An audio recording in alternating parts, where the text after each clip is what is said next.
एक और बना लो।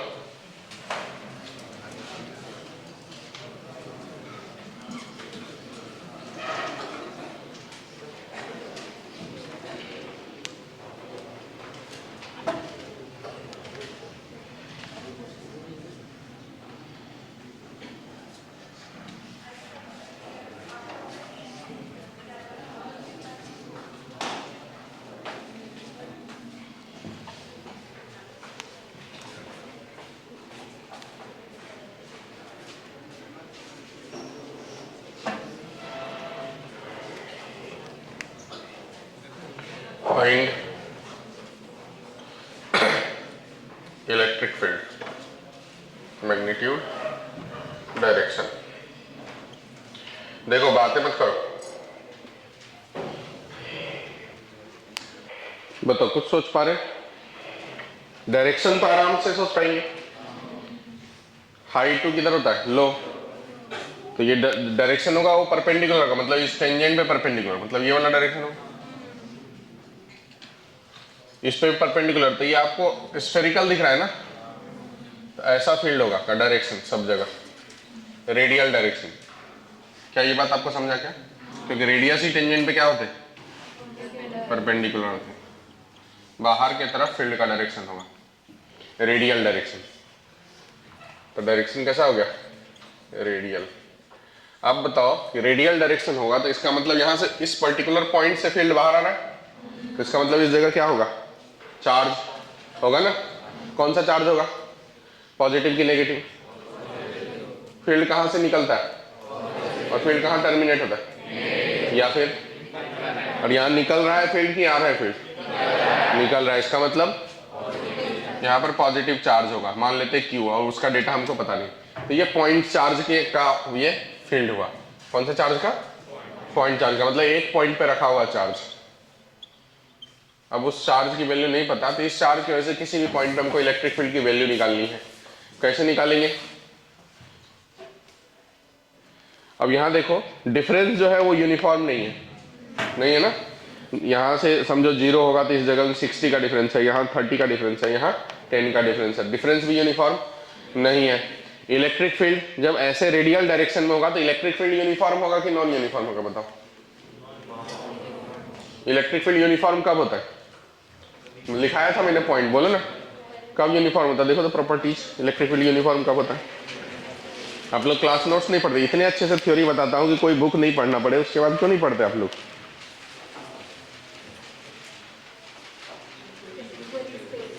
Equally space, parallel. तो क्या ये दोनों लाइन पैरेलल है? हाँ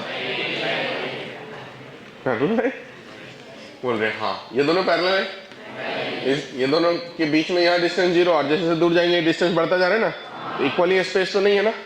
तो ये नॉन पैरेलल लाइन हुए, और पैरेलल नहीं हुए तो कैसा फील्ड हुआ? यूनिफॉर्म कि नॉन यूनिफॉर्म? तो ये हो गया नॉन यूनिफॉर्म, नॉन यूनिफॉर्म। ठीक है, तो नॉन यूनिफॉर्म फील्ड हो गया। अब वैल्यू कैसे निकालेंगे? तो अब देखो ये डेटा, इस जगह पे की डेटा को लेते हैं। इस जगह वोल्टेज कितनी है? वैसे पॉइंट चार्ज की वजह से वोल्टेज किसी भी पॉइंट पे कितना होता है? के क्यू बाय आर होता है ना। तो वोल्टेज उस जगह में अगर 60 वोल्ट रख देंगे तो के क्यू बाय आर कितना दूर है यहाँ से? ये 10 सेंटीमीटर, तो 0.1। तो बताओ के क्यू की वैल्यू कितनी आ गई? 6। हमको क्या निकालना है? फील्ड। तो पॉइंट चार्ज की वजह से फील्ड का फॉर्मूला क्या होता है?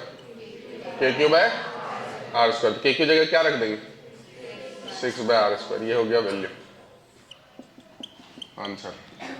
आर के हिसाब से बदलता रहेगा क्योंकि फील्ड कैसा है?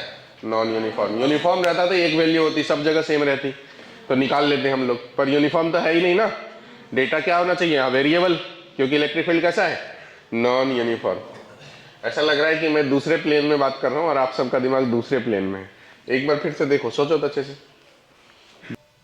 देखो मैं क्या बोल रहा हूँ, फिर से शांति से सोचो। ऐसा बना के दिया हुआ है, इसके बीच का डिफरेंस कांस्टेंट नहीं है, डिस्टेंस कांस्टेंट है पर डिफरेंस कांस्टेंट। इसका मतलब ये इक्विपोटेंशियल सरफेस, ये इक्विपोटेंशियल सरफेस, ये इक्विपोटेंशियल सरफेस है। ये स्फेरिकल शेप का है, स्फेरिकल मानो या सर्कुलर मानो, बराबर।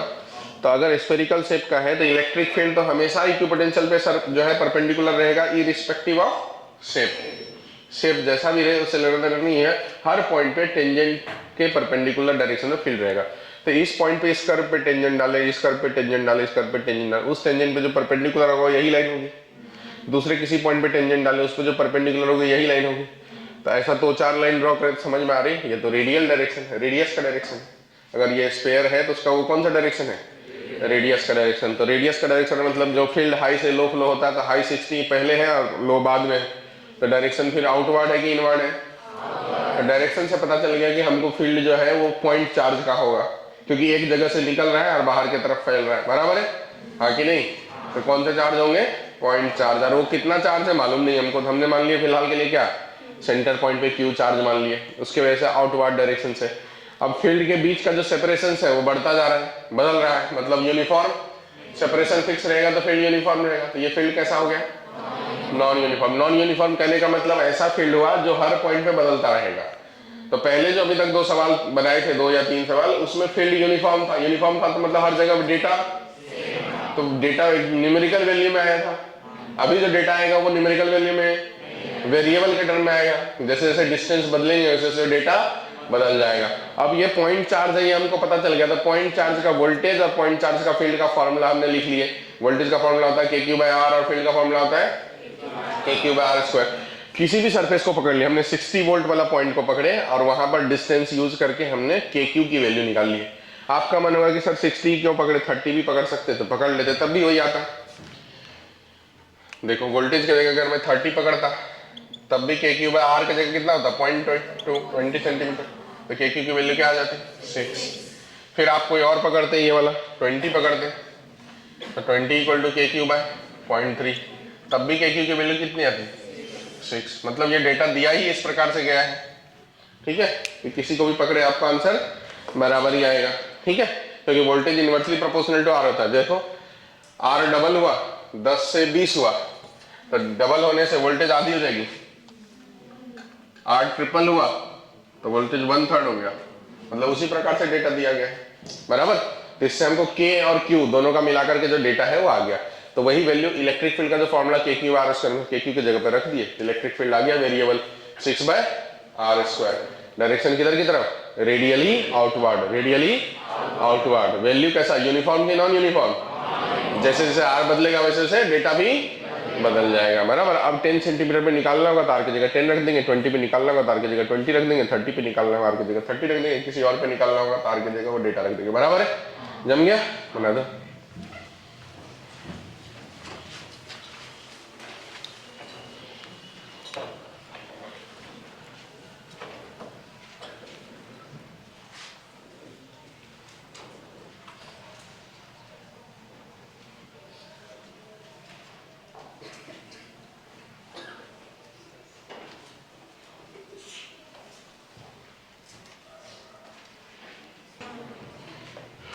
कितना है बताओ,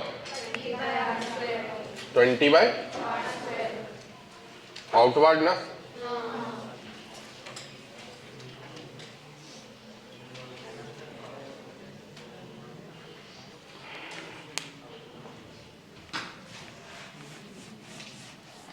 चलो नेक्स्ट लिखो, क्वेश्चन लिखो, अगला सवाल लिखो।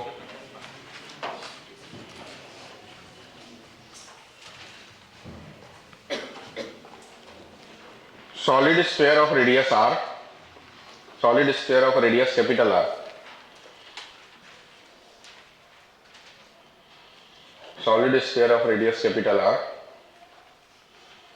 having charge Q uniformly distributed, uniformly distributed,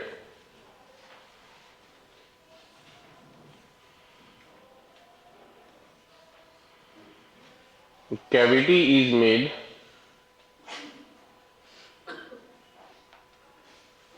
in solid sphere. Find the electric field at any point in cavity. Already gravitation में किया हुआ है।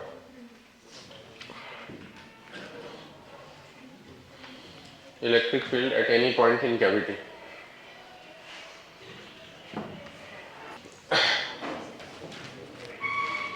देखो बन गया, आप ये देखो, ये सॉलिड स्फीयर है, सॉलिड स्फीयर का चार्ज क्यू है, रेडियस आर, यूनिफॉर्मली डिस्ट्रीब्यूट मतलब सब जगह होगा ना फिर।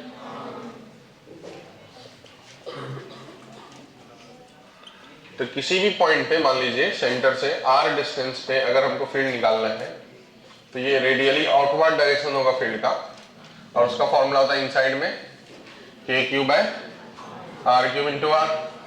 इसे मैं थोड़ा सा और फॉर्मूला को सिंपल कर लेता हूँ, 4 पाई एप्सिलॉन नॉट क्यू को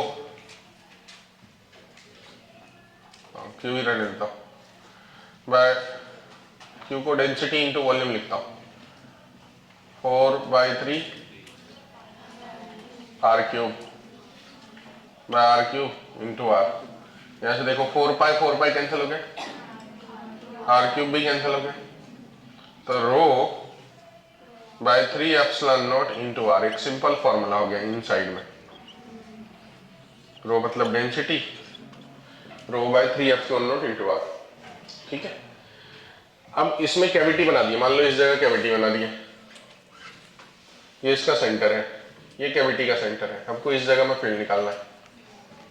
तो हमने आपको बताए थे ये सेंटर C1, ये सेंटर C2, इसको ज्वाइन करने वाला डिस्टेंस मान लो D है, इस जगह पे निकालना है। तो इस जगह में इसके वजह से जो फील्ड का डायरेक्शन होगा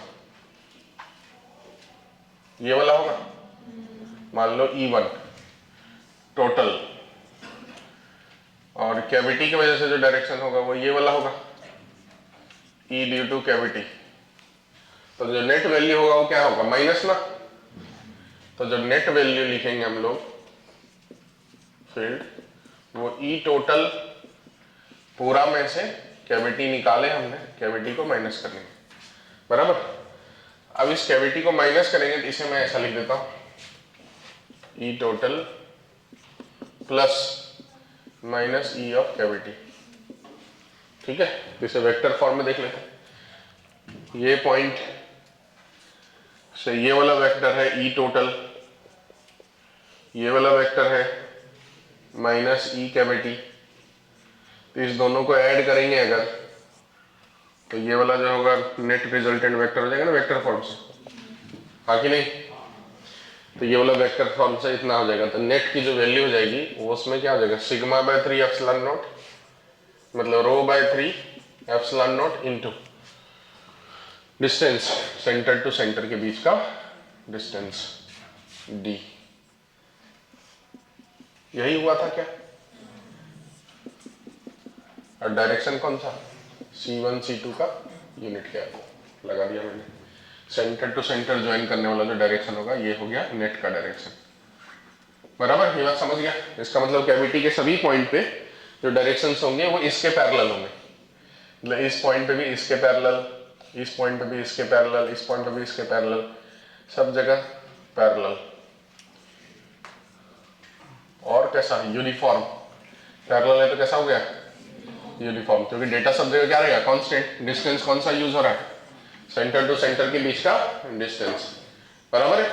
अब कैसे निकाले थे इसका प्रूफ मैंने करके बताया था ग्रेविटेशन में, कि वही D क्यों आया था, तो अभी भी करके बताऊं, हाँ ठीक, लिखो।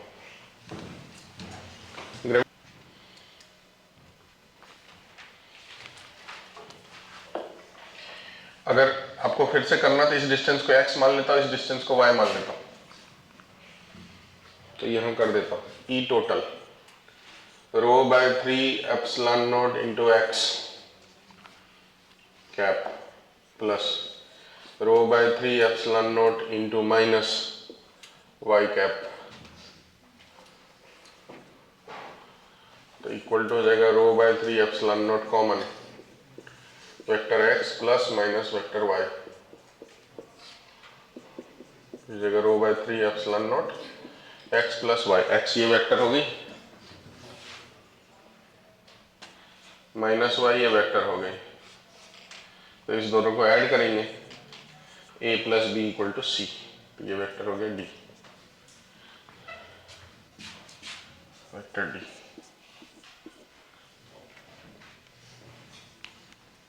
ग्रेविटेशन में यही फॉर्मूला क्या था, 4 pi G into rho by 3 into r, ऐसा था ना।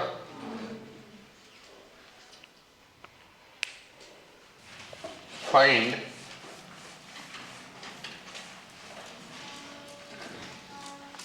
Electric field at point O if linear charge density is lambda, if linear charge density is lambda।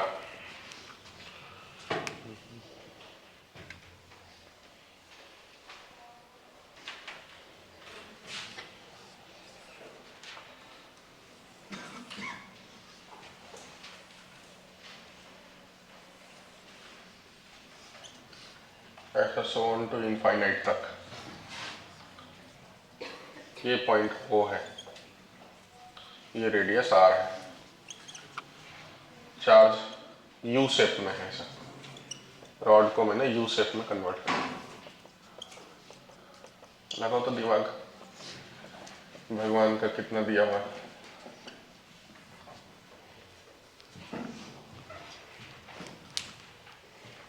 ध्यान दो, यहां पर इस सेमी सर्कल वाले पार्ट को सोचो, यहां से लेकर के यहां तक। उसके से फील्ड का डायरेक्शन कौन सा होगा? ये वाला डायरेक्शन होगा, field due to semi circle. उसकी वैल्यू कितनी होती है बताओ सेमी सर्कल की वजह से?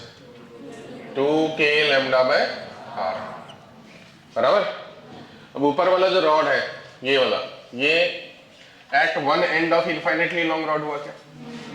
हाँ कि नहीं? तो at one end of infinitely मतलब लॉन्ग रॉड का जो होता है वो कितना होता है बताओ? एक्स, ई एक्स और ई वाई दोनों होते हैं। ये वाला कंपोनेंट भी होता है और ये वाला कंपोनेंट भी होता है, तो उसका रिजल्टेंट इधर की तरफ होगा। हाँ कि नहीं? बराबर ना। तो ये कंपोनेंट कितना होता है याद करो? के लैम्डा बाय, और ये वाला कंपोनेंट के लैम्डा बाय आर, बराबर है। ऐसा ही है ना, के लैम्डा बाय आर, के लैम्डा बाय आर। तो ये जो वैल्यू होगी वो कितनी हो जाएगी? √2 के लैम्डा बाय आर। ये ऊपर वाले रॉड का हुआ, यहां से लेकर के यहां तक का, ये वाला रॉड का। ठीक है, ये एंगल कितना हो जाएगा? 45 ना, ये एंगल 45। अब नीचे वाला रॉड का देखो, इसके लिए भी वो इनफाइनेटली वन एंड है, इनफाइनेटली वन एंड का। इसके वजह से भी एक्स कंपोनेंट और वाई कंपोनेंट हो, ये कंपोनेंट और ये कंपोनेंट होगा। हाँ कि नहीं? या तो एक अच्छा होता तो दोनों कंपोनेंट ही लिखते हैं, बराबर, तो अपने आप कैंसिल हो जाता है। ये कंपोनेंट के लैम्डा बाय आर, ये वाला कंपोनेंट के लैम्डा बाय आर, फिर ये वाला कंपोनेंट के लैम्डा बाय आर, ये वाला कंपोनेंट के लैम्डा बाय आर। तो बताओ ये दोनों एक दूसरे को कैंसिल करेगा? ये दोनों भी एक दूसरे को, तो नेट वैल्यू कितनी होगी? 0 हो गया, इतना ही।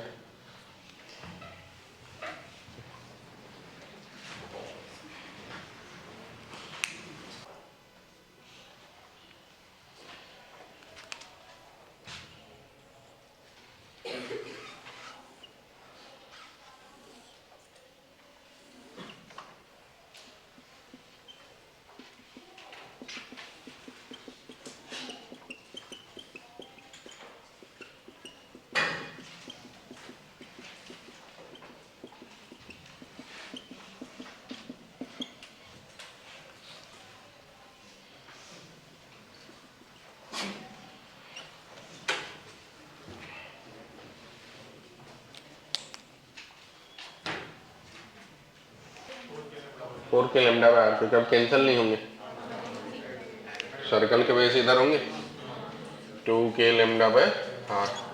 इस रॉड की वजह से इधर और इधर, इसके वजह से इधर और इधर, तो इधर 2k लैम्डा बाय आर, तो टोटल हो गया 4k लैम्डा बाय आर।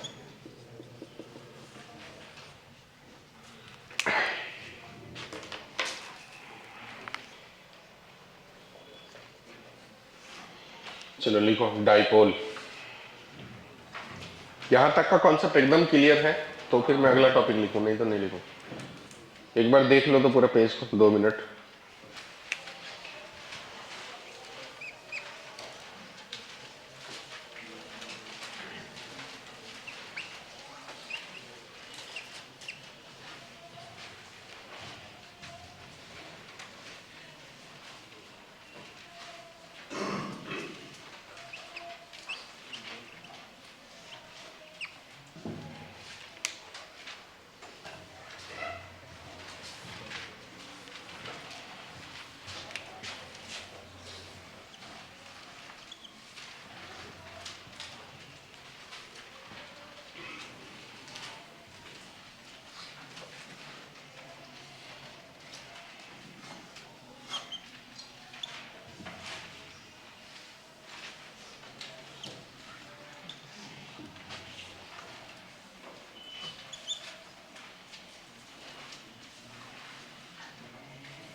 ये एक सवाल है, डायग्राम देख के बताना है कि कौन सा लाइन पॉसिबल है।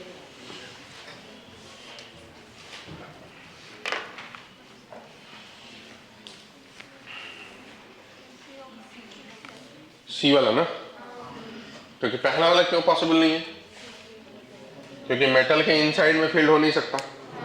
मेटल के इनसाइड में फील्ड क्या होता है? जीरो, इसलिए पहला वाला पॉसिबल नहीं है, बराबर। क्योंकि मेटल के इनसाइड में फील्ड क्या होता है? जीरो। ये दूसरा वाला क्यों नहीं पॉसिबल है? क्योंकि ये परपेंडिकुलर नहीं है, इसलिए पॉसिबल नहीं। और तीसरा वाला इसलिए है क्योंकि ये अंदर में भी नहीं है और परपेंडिकुलर बाहर में भी नहीं है, तो नहीं अंदर में नहीं है और परपेंडिकुलर है। ठीक है, दोनों प्रॉपर्टीज को फुलफिल करता है। टेंजेंट पे परपेंडिकुलर भी है और ये इनसाइड में भी नहीं है। ठीक है, तो इसलिए कौन सा पॉसिबल लाइन हो गया? बना दीजिए। ये एम्स में आया था एक बार सवाल।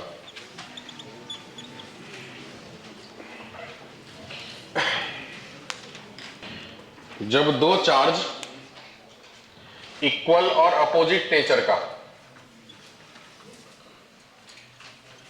एक फिक्स डिस्टेंस पे, मतलब कोई भी डिस्टेंस पे फिक्स रहे, क्योंकि ऐसे फ्री छोड़ देंगे तो अलग अलग रहेगा ही नहीं ना, अट्रैक्ट हो जाएगा। तो ऐसे ऐसे ऐसे रॉड में बांध दिए, यहाँ प्लस चार्ज यहाँ माइनस चार्ज, जब दोनों का मैग्नीट्यूड क्या हो? सेम, बट नेचर कैसा हो? अपोजिट हो, तो इस सेटअप को कहते हैं डाइपोल। दो पोल, ठीक है। जब दो चार्ज इक्वल और अपोजिट नेचर को, आप केमिस्ट्री में पढ़ते होंगे, पढ़ेंगे केमिस्ट्री में अभी तक, डाइपोल मोमेंट, बहुत सारे कंपाउंड, ऑर्गेनिक में तो बहुत सारे होते हैं, इधर क्लोरीन लगा, उधर नाइट्रोजन लगा, उधर NH3 लगा, बताओ नेट डाइपोल मोमेंट का सीक्वेंस सजाओ। डेटा तो नहीं पूछते, सीक्वेंस पूछते, कौन ज्यादा कौन कम, पूछते हैं ना। तो वही है डाइपोल। डाइपोल का मतलब दो अपोजिट पोलैरिटी, जैसे कि HCl में डेवलप होता है, इसके ऊपर डेल्टा प्लस, इसके ऊपर डेल्टा माइनस, तो एक प्रकार का देखो इक्वल और अपोजिट नेचर चार्ज हो गया ना, separated by some distance. Hydrogen और क्लोरीन के बीच में कुछ ना कुछ डिस्टेंस रहता है, मोल कांस्टेंट में आपने ये डिस्टेंस निकालना भी सीखे होंगे। ठीक है, R1 और R2 रेडियस से फॉर्मूला होता है, नहीं पढ़े ही होंगे आप, आपको याद नहीं होगा, आप लोग याद थोड़ी रखते हैं। हाइड्रोजन क्लोराइड है, इस पे डेल्टा प्लस, इस पे डेल्टा माइनस, ठीक है। उसी तरीके से बेंजीन रिंग में मान लो इधर क्लोरीन, फिर इस प्रकार से कंपेयर करने बोलते हैं, इधर क्लोरीन, तो वेक्टर का कॉन्सेप्ट लगाते हैं अपन। ठीक है, तो यही है डाइपोल। डाइपोल मतलब दो इक्वल मैग्नीट्यूड का अपोजिट नेचर का charge separated by some fixed distance का जो सेटअप है उसे कहते हैं डाइपोल। इसका एक मोमेंट होता है, उसे कहते हैं dipole moment. Dipole moment chemistry में म्यू से डिनोट करते हैं, फिजिक्स में उसे पी से डिनोट करते हैं। ठीक है, और जब फिजिक्स में भी यही डाइपोल मोमेंट जब उधर जाएंगे मैग्नेट में जाएंगे, जिसे एम से डिनोट करते हैं, कैपिटल एम से। अभी इलेक्ट्रिक में इसे किससे डिनोट करते हैं? पी से। म्यू लिख देता हूं और एम लिख देता हूं, ये केमिस्ट्री में और ये मैग्नेट में जब जाते तब आएगा। ठीक है, ये जो अभी हम लोग पढ़ने वाले हैं ये सेम चीज मैग्नेट में फिर से पढ़ेंगे, तो इसलिए यही पढ़ ले रहे हैं, मैग्नेट में हम कट मार के निकल लेंगे। तो डाइपोल मोमेंट, ठीक है, डाइपोल मोमेंट वेक्टर क्वांटिटी है। कैसा क्वांटिटी है? वेक्टर क्वांटिटी है। इसकी जो वैल्यू होती है डाइपोल मोमेंट की, वो होता है charge and distance between the charge. दोनों में से कोई भी एक चार्ज, मैग्नीट्यूड ले लो किसी भी एक चार्ज का, into distance between the charge. ये डाइपोल मोमेंट का फॉर्मूला होता है। कोई भी एक चार्ज ले लीजिए, मैग्नीट्यूड की बात कर रहा हूं अभी, तो चार्ज कोई भी ले लीजिए एक, दोनों चार्ज का जो है मैग्नीट्यूड बराबर ही है, बस नेचर अपोजिट है, एक पॉजिटिव दूसरा नेगेटिव। तो चार्ज ले लीजिए विथ मैग्नीट्यूड, सिर्फ साइन नहीं लेना है, into distance between the charge, दोनों को मल्टीप्लाई कर देंगे तो जो क्वांटिटी है उस मैग्नीट्यूड हो गया किसका? डाइपोल मोमेंट का। डाइपोल मोमेंट एक वेक्टर क्वांटिटी है। इसका जो डायरेक्शन होता है वो होता है ऑलवेज, हमेशा ही, केमिस्ट्री में हमेशा उल्टा बनाते हैं डायरेक्शन ऑलवेज, ध्यान रखना, केमिस्ट्री में भी डायरेक्शन यही होता है, बनाते उल्टा है। Direction always from negative charge to positive charge, from negative charge to positive charge, हमेशा इसका डायरेक्शन माइनस से प्लस की तरफ। Always direction from negative charge to positive charge. Chemistry में बनाते उल्टा है, होता लेकिन सीधा यही वाला कॉन्सेप्ट है होने का, बट बनाते वक्त ऐसा डायरेक्शन दिखाते हैं। दिखाते हैं ना, जबकि डायरेक्शन क्या है, फ्रॉम नेगेटिव टू पॉजिटिव। ये जो दिखाते हैं वो होता है इलेक्ट्रॉन के शिफ्ट होने का सेंस। कौन सा सेंस है ये, इलेक्ट्रॉन के शिफ्ट होने का सेंस। आंसर में फर्क इसलिए नहीं पड़ता क्योंकि वेक्टर को उल्टा बदल देंगे उससे मैग्नीट्यूड थोड़ी बदल जाएगी, रिजल्टेंट मैग्नीट्यूड में कोई फर्क नहीं पड़ता, इसलिए आंसर फर्क नहीं पड़ता। तो इलेक्ट्रॉन के सेंस को दिखाते हैं और बोलते हैं उसे डाइपोल मोमेंट केमिस्ट्री में, ठीक है। क्या बोलते हैं उसे, डाइपोल मोमेंट, लेकिन दिखाते क्या है, एरो इलेक्ट्रॉन शिफ्टिंग का सेंस। तो जो डाइपोल मोमेंट है उसको पी से नोट करते हैं। कैसा क्वांटिटी है ये, वेक्टर क्वांटिटी है। जो मतलब डायरेक्शन होगा ये हमेशा किधर से किधर होगा, from negative charge to positive charge. इसका मैग्नीट्यूड निकालने का तरीका है charge into distance between the charge, ठीक है। अगर इसका डायमेंशन लिखें, यूनिट लिखें, तो यूनिट क्या हो जाएगा, देखो चार्ज का यूनिट कूलम, डिस्टेंस का यूनिट मीटर, तो कूलम इनटू मीटर। डायमेंशन क्या हो जाएगा, ए इंटू टी इंटू एल बराबर। एटी मतलब चार्ज का और एल मतलब मीटर का, लेंथ का, ठीक है। एटी एल इसका डायमेंशन होगा। तो लिखते हैं थोड़ा सा इसके बारे में, डाइपोल मोमेंट के बारे में। Dipole, when two charge separated by some fixed distance, when two charge separated by some fixed distance, two charge separated by some fixed distance having equal magnitude but opposite nature, having equal magnitude but opposite nature,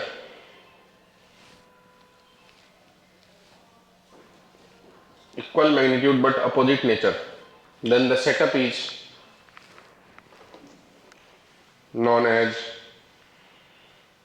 then the setup is known as dipole,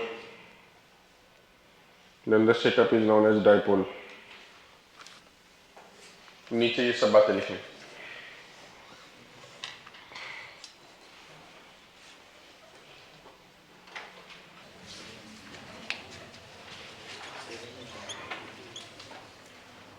-10 coulomb plus 10 coulomb, 2 metre का distance है, -5 coulomb plus 10 coulomb, 4 metre और 3 metre का distance है,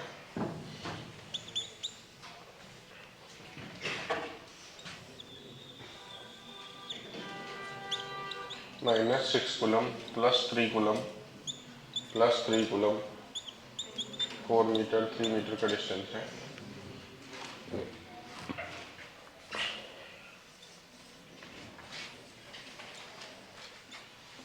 +2 coulomb plus 2 coulomb -4 coulomb, 6 metre का distance है।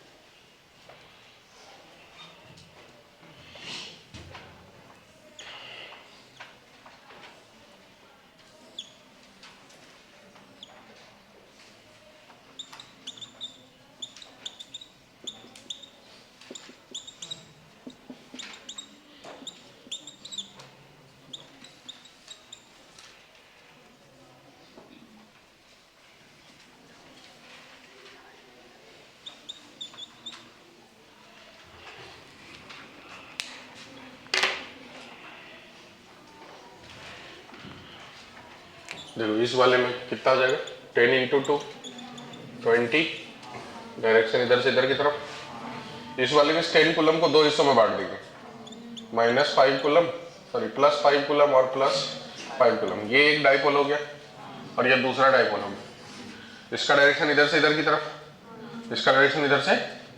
ये वाला value कितनी हो जाएगी, तो 5 इंटू 3 15, और ये वाला वैल्यू कितनी हो जाएगी, 5 इंटू 4 20। तो यहाँ पर जो नेट हो जाएगा वो कितना हो जाएगा, 5 हो जाएगा। किधर से किधर की तरफ, ये वाला 20 वाला का डायरेक्शन जीत जाएगा बराबर। इसमें भी ये -6 कूलम को 2 हिस्सों में बांट देंगे, -3 कूलम और -3 कूलम। ये वाला एक डाइपोल हो गया और ये वाला एक डाइपोल हो गया। इसका डायरेक्शन ये वाला 4 3 जा 12, इसका डायरेक्शन ये वाला 3 3 जा 9। तो जो रिजल्टेंट हो जाएगा वेक्टर के हिसाब से रूट अंडर परपेंडिकुलर था 12 का स्क्वायर और 9 का स्क्वायर, ठीक है। परपेंडिकुलर है ना, इसमें इस -4 कूलम को भी दो हिस्सों में बांट लेंगे, -2 कूलम और -2 कूलम। ये एक डायपोल हो गया, इसका हो गया 6 2 12। ये दूसरा डायपोल हो गया, इसका भी हो गया 6 2 12। दोनों के बीच का एंगल 60 डिग्री। तो जो नेट हो जाएगा वो 12√3।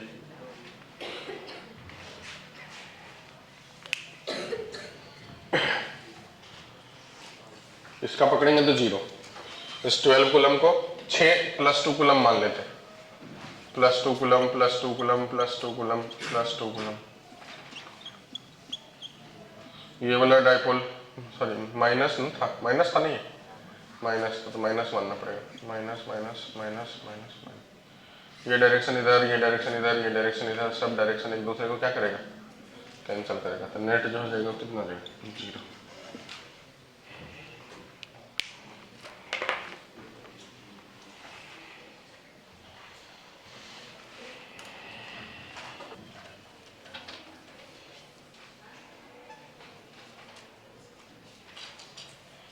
चलो नेक्स्ट लिखो, electric field and potential due to dipole.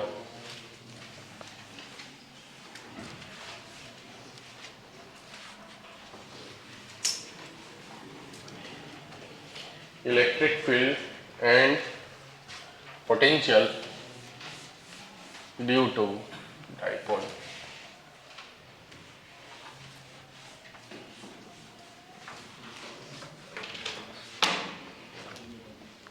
देखो सभी बंधु ध्यान से, पहले मैं पोटेंशियल निकालता हूं, बाद में फील्ड पे जाऊंगा डायपोल की वजह से।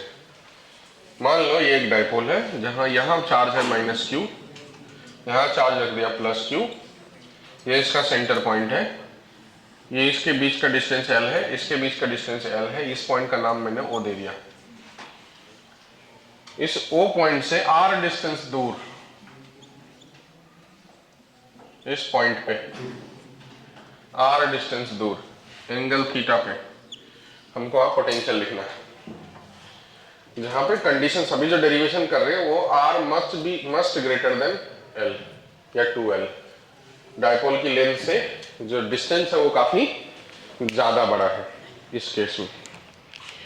तो यहां से इस पॉइंट का नाम देता हूं E, इस पॉइंट का नाम देता हूं B, यहां से इसको ज्वाइन कर देता हूं और इधर से इसको ज्वाइन कर देता हूं। स्केलर मतलब पोटेंशियल स्केलर क्वांटिटी है कि वेक्टर क्वांटिटी? तो इस जगह जो पोटेंशियल होगा वो potential due to +q plus potential due to बराबर +q के वजह से potential k into Q by, ये पॉइंट का नाम देता हूं क्या, P देता हूं, तो BP, और -q की वजह से k into -q by AP। कोई दिक्कत किसी को नहीं है, KQ कॉमन हो जाएगा, ये हो गया 1/BP -1/AP। ठीक है, अब आप देखो ध्यान से, मैं क्या करता हूं, इस लाइन को थोड़ा आगे बढ़ाता हूं और यहां से इस पे एक परपेंडिकुलर ड्रॉ करता हूं। इसका नाम क्या, ये पॉइंट O है, इसका नाम क्या देता हूं M। ये एंगल थीटा, ये एंगल भी थीटा होगा, तो यहां से लेके यहां तक का लेंथ को L cos थीटा कह दूंगा। हम ये कह सकते हैं कि जितना बड़ा AP है उतना ही बड़ा PM होगा। यहां से P पॉइंट का दूरी उतना ही है जितना M पॉइंट से P पॉइंट की दूरी है।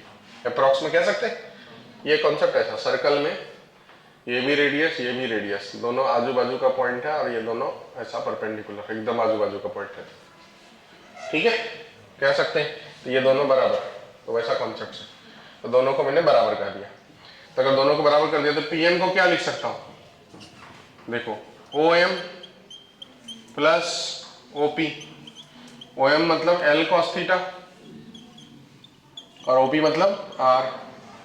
इसी तरीके से सिमिलरली मैं यहां से, इसकी भी जरूरत पड़ेगी तो यहां से भी एक परपेंडिकुलर ड्रॉ कर देता हूं। तो देखो ये L है, ये थीटा है, तो ये वाला लेंथ कितना आ जाएगा, L cos थीटा, इसका नाम देता हूं N। इसी कॉन्सेप्ट के हिसाब से जो पॉइंट, जो लेंथ BP है उसे मैं लिख देता हूं PN अप्रॉक्स में इक्वल, और PN को मैं लिख देता हूं OP माइनस ON। ओपी की जगह पे क्या लिखूंगा, आर, और ओ एन की जगह एल कॉस थीटा, बराबर। अब ये दोनों अप्रोक्सीमेशन यहां लगा देते हैं। ये हो गया के क्यू, बीपी को R minus L cos theta minus 1/r plus L cos theta. तो के क्यू एलसीएम हो जाएगा नीचे में, R square minus L square cos square theta हो जाएगा, होगा ना, हाँ कि नहीं। और यहाँ पर R plus L cos theta minus R plus L cos theta, यहाँ से आर और आर, ऊपर में क्या हो जाएगा k into Q into 12 into cos theta bye नीचे में। अब एक चीज ध्यान रखो कि जो L है वो R से छोटा है, L जो है वो R से बहुत छोटा है, कंडीशन ही रखे थे हमने। तो L cos थीटा तो और छोटा हो जाएगा ना, और उसका स्क्वायर तो उससे भी ज्यादा छोटा हो जाएगा, तो नेग्लेक्ट कर देंगे उसे, इसे नेग्लेक्ट कर देता हूं। तो जैसे नेग्लेक्ट करेंगे तो KP में क्या लिखूंगा, आर स्क्वायर, Q इंटू 12 को क्या लिखेंगे, डायपोल मोमेंट। तो जो पोटेंशियल आया किसी भी पॉइंट पे वो आ गया K P cos theta by R square. चलो लिख डालो इतना।